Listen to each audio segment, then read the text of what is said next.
Hashtag a mother unmoored, Willow's descent, Michael's gambit, and the night Port Charles held its breath. It began with the sound that empties a room, the thud of a body meeting varnished wood. When the judge finished reading his decision, full custody to Michael, Willow's legs surrendered with a grace that looked almost rehearsed. The gallery froze, then ruptured into whispers and reaching hands as the bailiff called for aid. What everyone remembered later wasn't the fall so much as the silence afterward, the strange vacuum that seems to open when a life's purpose is stripped away in public. By the time paramedics arrived, she was breathing but far away, eyes pinned on nothing, as if the ceiling might answer the question that no one dared to ask aloud: what happens to a mother when the law defines her as visitor? In the days that followed, Port Charles dressed the ordeal in the language of procedure, follow-up appointments, continuances, petitions, yet none of it touched the private weather system inside Willow. She had been a steady caretaker for Wiley and Amelia through Michael's long recovery after the bombing, a routine built from alarm clocks, measured medicines, and lullabies that timed themselves to dishwasher cycles. That kind of devotion organizes the soul, losing it disorganizes everything. The mind abhors emptiness, and in the vacuum left by the court's decree rushed grief, impatience, and a new, efficient kind of anger that spoke in imperatives: take back, fix, undo. From the outside, it looked like impulsivity. She started showing up in places she had no reason to be, lingering in grocery aisles with jars she didn't need, hanging at the periphery of playground fences like a shadow that lost its owner. The most alarming report came from the maternity wing, where staff noted a woman, polite, careful, too interested, circling the nursery at odd hours. Newborn Daisy, bundled and blinking as if deciphering fluorescent light, became the axis of Willow's late-night orbit. Nurses would later agree that the visitor was never unkind, never overtly threatening. She simply radiated something unstable, a magnetism that made everyone silently count wristbands. It was grief dressed as curiosity, but grief misread can look like danger. Rumors did the rest. Even her alliances began to shift in ways that bewildered friends. When Drew re-entered the conversation, there was astonishment. His recent history had left a taste in the community that was hard to wash away. Vile was the shorthand people used when they ran out of nuance. Yet grief isn't a logician. To Willow, proximity to someone who could move pieces, money, influence, secrets, felt like oxygen. If the system had measured her fitness and found it lacking, then perhaps another system, older and less scrupulous, might recalibrate the scales. Being seen near Drew told the town two things at once: that she had given up on ideal outcomes and that she had not given up at all. On a weekend punctured by sirens, a shot rang out and Drew went down. The city always reacts the same way at first: names are floated, then narrowed, then hardened into theories that dress themselves as fact. Willow's name entered the cloud as a possibility low enough to be dismissed with a laugh, until it lingered past the laughter and people started adding unlikely, but, at the end of their sentences. Nothing in the evidence supported the accusation, everything in the mood of the town did.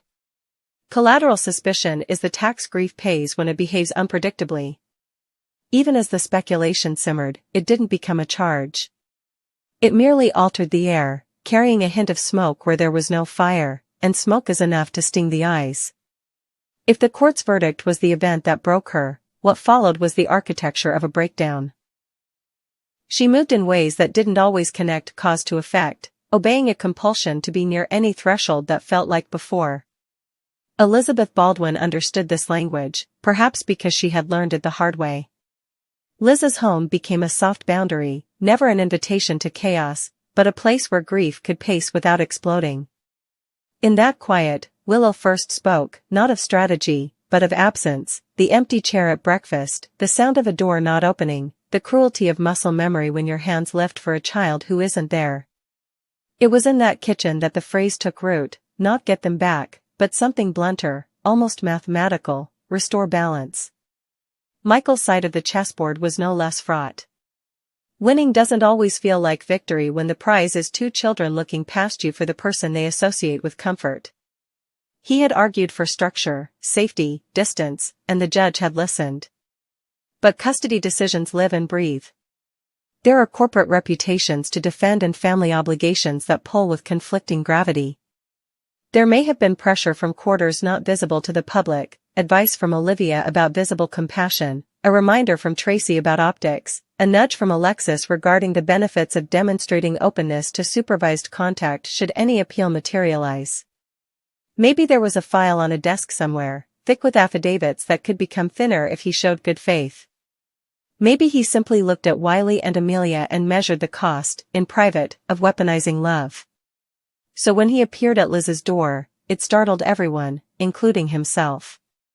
He stood not as a conqueror delivering magnanimity, but as a father negotiating with the only other adult who could plausibly broker sanity. He wasn't there to debate the past, he was there to manage the next hour. He had decided, for reasons he would keep close, to allow a visit. The city would fill in its own logic later. Benevolence, manipulation, trap, olive branch.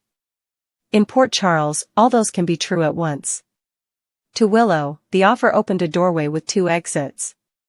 One was the planned, supervised, provisional version of motherhood, a schedule of minutes administered by a man who had argued she was unsafe.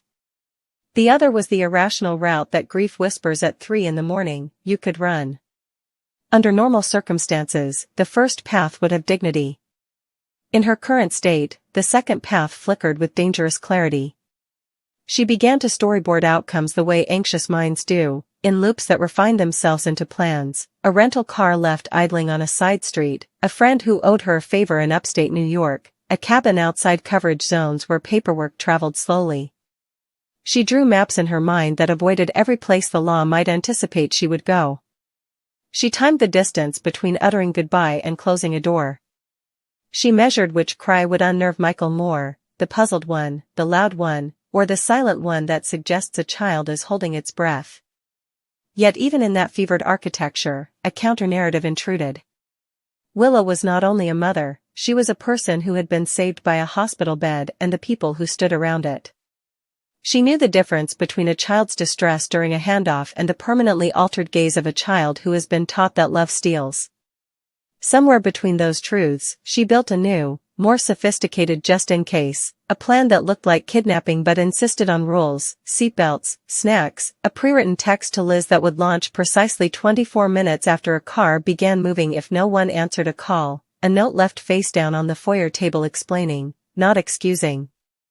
In a different life, she would have made a good architect. The visit itself played like muscle memory resurrected. Wiley's shoes thudded against the hallway runner at the exact same cadence as before the ruling.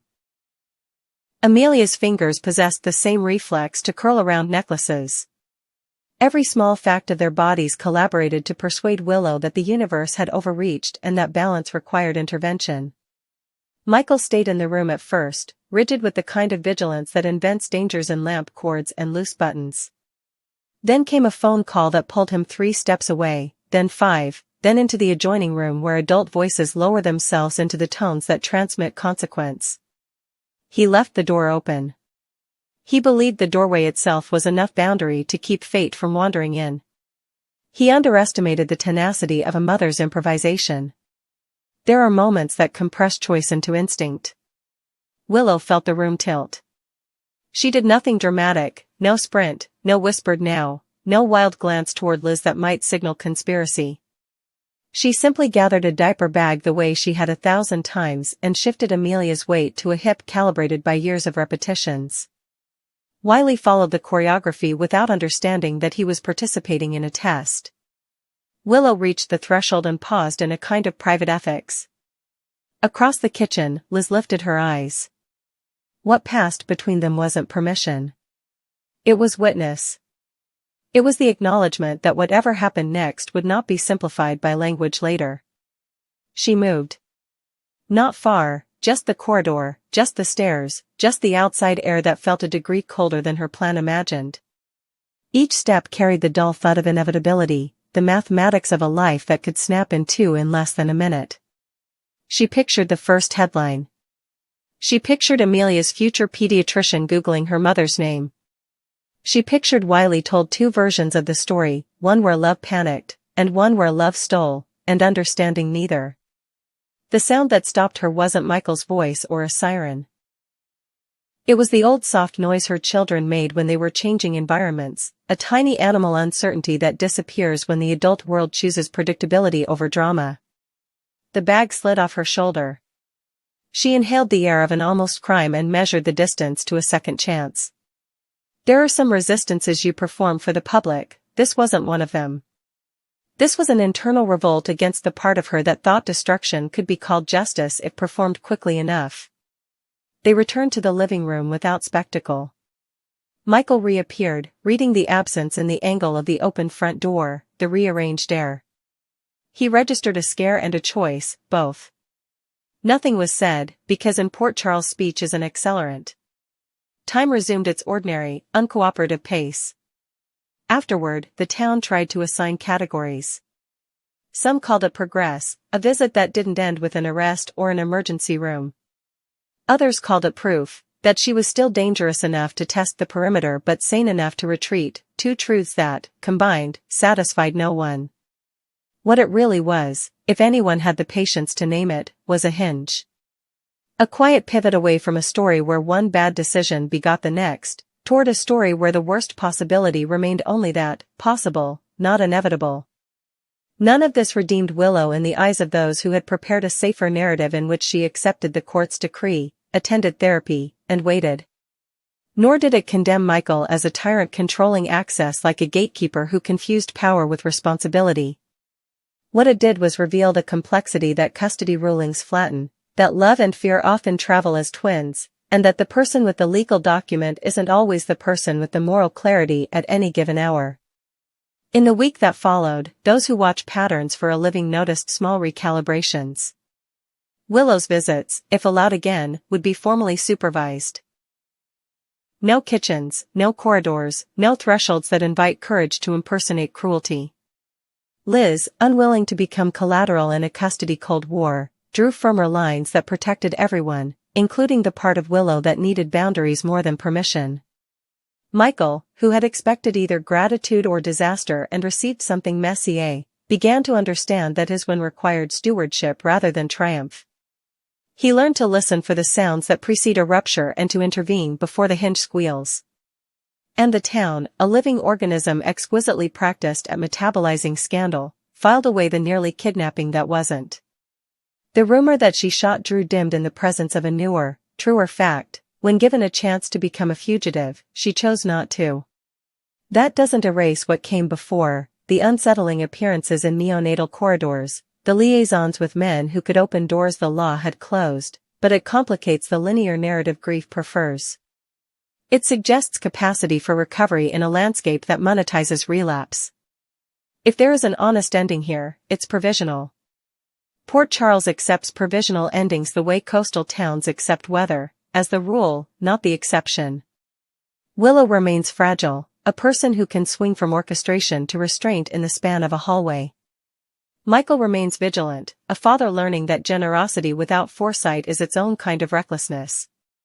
Liz remains the still point, the home where combustible elements are decanted into safer containers. Daisy remains a baby, oblivious to the narrative gravity adults try to attach to her brief cameo in someone else's storm.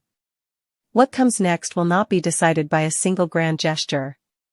It will be decided by 1,000 tiny choices, which door stays open, which call is answered, which thought is allowed to complete itself. Somewhere on a desk, the judge's signature cools on paper that reconfigured a family. Somewhere in a drawer, a diaper bag waits, packed for two futures. On a quiet street, a car idles in a mind that may never use it. For now, the city exhales.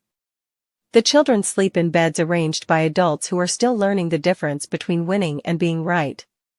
And Willow, woman, mother, patient, architect of almost, sits at a table with her palms pressed to the wood, teaching herself to let the urge pass before it turns into motion.